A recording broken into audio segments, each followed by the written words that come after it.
जैसे प्यून का सीजीपीएससी लिया था ना, वैसे ही अब इसका भी व्यापम का जो वैकेंसी था इसको सीजीपीएससी लेगा। तो देखिए ऑनलाइन आवेदन भरने की तिथि भी आ गया है, जो कि 20/5/2023 से स्टार्टिंग हो जाएगा आवेदन भरना 12 बजे दोपहर से, और 8/6/2023 तक अंतिम तिथि है आवेदन भरने का।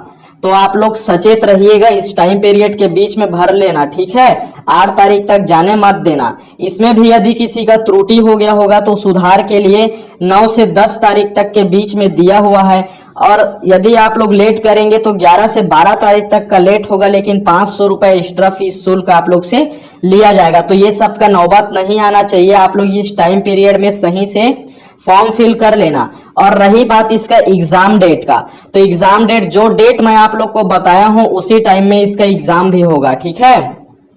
पहले देख लेते हैं इसका प्रेफरेंस कौन कौन सा है। तो ये जो है ग्रुप डी पोस्ट है द का, इसमें टोटल पोस्ट निकला हुआ है 500 पोस्ट, अलग अलग कैटेगरी वाइज देख लीजिएगा। अनारक्षित में 210, अनुसूचित जाति में 60, अनुसूचित जनजाति में 160, इस टाइप से कुल मिला के टोटल कितना वैकेंसी निकला हुआ है, 500 वैकेंसी निकला हुआ है। इसका वेतन मैट्रिक्स पे लेवल 6 से है, लेकिन ये 3 अलग अलग वर्षों में मिलता है, ठीक है। वो आगे बताता हूं मैं आप लोग को। जैसे कि मैं आप लोग को बता ही रहा था कि इसका जो वैकेंसी आएगा ये कम से कम 500 से 600 पोस्ट ही रहेगा, है ना। तो 500 पोस्ट दिया हुआ है। आप लोग को पहले देखते हैं कि किन लोग इसका वैकेंसी का फॉर्म अप्लाई कर सकते हैं। तो इसका जो न्यूनतम योग्यता है 12वीं पास मांगा हुआ है, 10+2 मतलब 12वीं पास मांगा हुआ है। और इसमें देखिए क्या बोला गया है, कंप्यूटर प्रशिक्षित को अधिमान्यता। कहने का मतलब है कंप्यूटर से 50 प्रश्न 50 अंक का पूछा जाएगा, जिसमें से 50% अंक प्राप्त करना अनिवार्य है।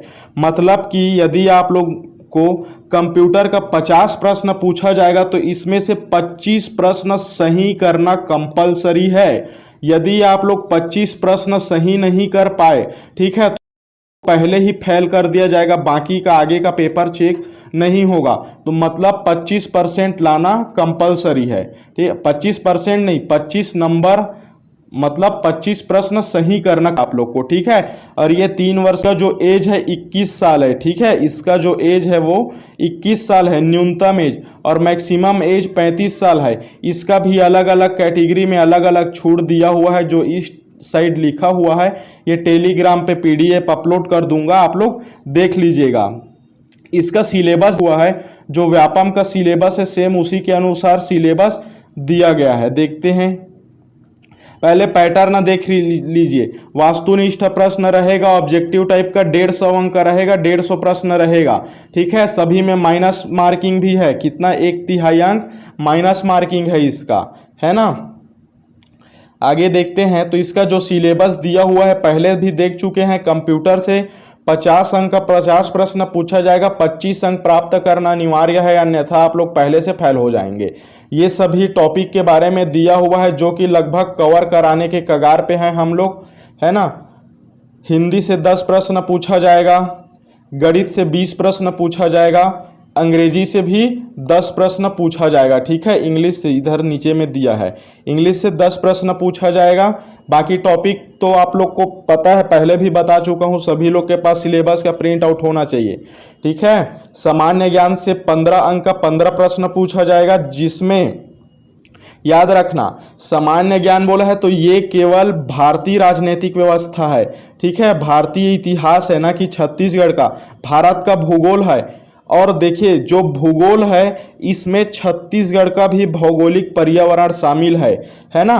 और ये जो पूछा जाएगा ये 3-3 नंबर का पूछा जाएगा, 3-3 नंबर का हर टॉपिक से, 3 नंबर का इसमें से, 3 नंबर का इसमें, 3 नंबर इसमें, 3 नंबर इसमें।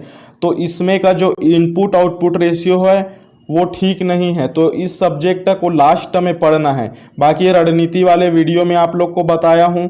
समसामयिक घटना से 15 प्रश्न पूछा जाएगा, जिसमें राष्ट्रीय अंतर्राष्ट्रीय घटनाएं, खेल, साहित्य रहेगा। याद रखना इसमें छत्तीसगढ़ का करंट अफेयर नहीं रहेगा, इसमें रहेगा राष्ट्रीय करंट अफेयर, ठीक है। और छत्तीसगढ़ की सामान्य जानकारी 20 प्रश्न 20 अंक का रहेगा, जिसमें भी फोकस करके क्या दिया हुआ है, छत्तीसगढ़ के इतिहास की सामान्य जानकारी, मतलब इतिहास को इसमें भरपेट देगा, ठीक है। उसके बाद इसमें बाल मनोविज्ञान का 10 अंक का 10 प्रश्न ज्वाइन किया गया है, ये आपके सिलेबस में